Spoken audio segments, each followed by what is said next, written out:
नमस्कार, आप देख रहे हैं आरएन टीवी कृषि। मैं हूं आपके साथ दिव्या। हरियाणा विधानसभा में वित्तीय वर्ष 2026-27 का बजट पेश कर दिया गया है।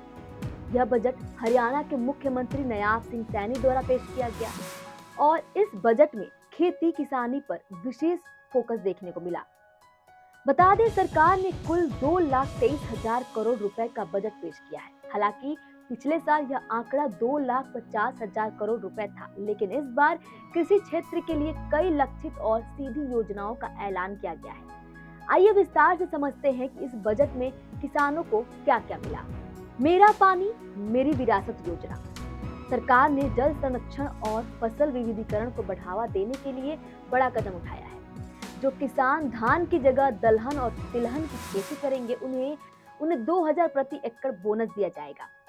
इसका मकसद है भूजल स्तर को बचाना, किसानों को वैकल्पिक फसलों की ओर प्रोत्साहित करना, आय के नए स्रोत तैयार करना। दूसरा, देसी कपास पर बड़ी प्रोत्साहन राशि। बता दें, देसी कपास उगाने वाले किसानों के लिए राहत भरी खबर है। पहले जो सहायता राशि 3,000 रुपए प्रति एकड़ थी, उसे बढ़ाकर अब 4,000 प्रति एकड़ कर दिया गया है। इससे न सिर्फ कपास उत्पादकों को फायदा होगा, बल्कि देसी बीजों को भी बढ़ावा मिलेगा। तीसरा, गन्ना प्रौद्योगिकी मिशन को मजबूती। बता दें, गन्ना उत्पादक किसानों के लिए सरकार ने गन्ना प्रौद्योगिकी मिशन को और सशक्त करने का ऐलान किया है। नई तकनीकी, बेहतर किस्में और उत्पादन लागत कम करने के उपायों पर विशेष ध्यान दिया जाएगा, ताकि किसानों को ज्यादा उत्पादन और बेहतर दाम मिल सके। चौथा, नया बिजली वितरण निगम अग्रेड। बता दें, किसानों के लिए एक नया बिजली वितरण निगम बनाया जाएगा, जिसे अग्रेड नाम दिया गया है। इस निगम का मुख्य उद्देश्य होगा ट्यूबवेल कनेक्शन में तेजी, खेत खेत तक के नियमित बिजली आपूर्ति, कृषि कार्यों में बाधा कम करना। तो अब बिजली की समस्या से जूझ रहे किसानों के लिए यह एक बड़ा कदम माना जा रहा है। अब उनको इस समस्या से छुटकारा मिल सकता है। पांचवा, कृषि बीमा योजना में बड़ा बदलाव। बता दें, 1 अप्रैल से कृषि बीमा योजना नए स्वरूप में लागू की जाएगी। सबसे महत्वपूर्ण बदलाव, अब गांव की बजाय एकड़ को बीमा की इकाई बनाने पर विचार किया जा रहा है। इससे नुकसान या सटीक आकलन होगा, मुआवजा प्रक्रिया अधिक पारदर्शी होगी। इसके अलावा किसानों को समय पर भुगतान मिल सकेगा। छठी घोषणा, पराली प्रबंधन पर बड़ी सहायता। बता दें, पराली प्रबंधन को लेकर सरकार ने अनुदान राशि बढ़ा दी है। अब किसानों को 1,200 की बजाय 1,500 प्रति एकड़ सहायता मिलेगी। इसका उद्देश्य है पर्यावरण संरक्षण और प्रदूषण में कमी। 7वां नंबर जो घोषणा है वो है धान की सीधी बुआई, DSR पर बड़ी सब्सिडी। बता दें, धान की सीधी बुआई करने वाले किसानों के लिए सहायता राशि 4,500 रुपए से बढ़ाकर अब 5,000 रुपए प्रति एकड़ कर दी गई। यह कदम पानी बचाने और लागत घटाने की दिशा में अहम माना जा रहा है।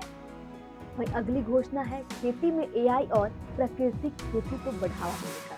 जैसे कि हर एक चीज अब AI से जुड़ी हुई है, उसी को लेकर सरकार ने घोषणा की है कि खेती में भी आर्टिफिशियल इंटेलिजेंस तकनीक और प्राकृतिक खेती को बढ़ावा दिया जाएगा।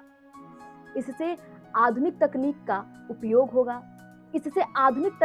उपयोग बढ़ेगा, लागत कम होगी और मिट्टी की सेहत सुधरेगी। 9वीं घोषणा है महिलाओं के लेकर। महिलाओं के लिए विशेष घोषणा यह है कि हर नारी स्वस्थ नारी योजना के तहत प्रत्येक जिले में स्वस्थ नारी क्लिनिक स्थापित किए जाएंगे। जी हाँ, बता दें, यह ग्रामीण महिलाओं के स्वास्थ्य को ध्यान में रखते हुए एक बड़ा कदम है। अब उनको स्वास्थ्य से जुड़ी कोई भी समस्याओं का समाधान आसानी से मिल सके। कुल मिलाकर हरियाणा बजट 2026-27 में सरकार ने स्पष्ट किया है कि कृषि क्षेत्र उसकी प्राथमिकता में है।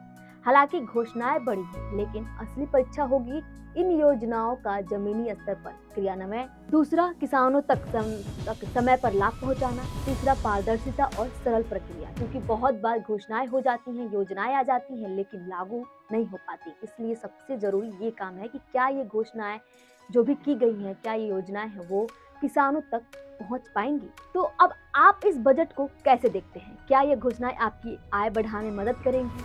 अपनी राय कमेंट में आकर जरूर बताएं और ऐसे ही खेती किसानी से जुड़ी खबर जानने के लिए बने रहें आरएन टीवी कृषि के साथ। मैं हूं दिव्या। धन्यवाद।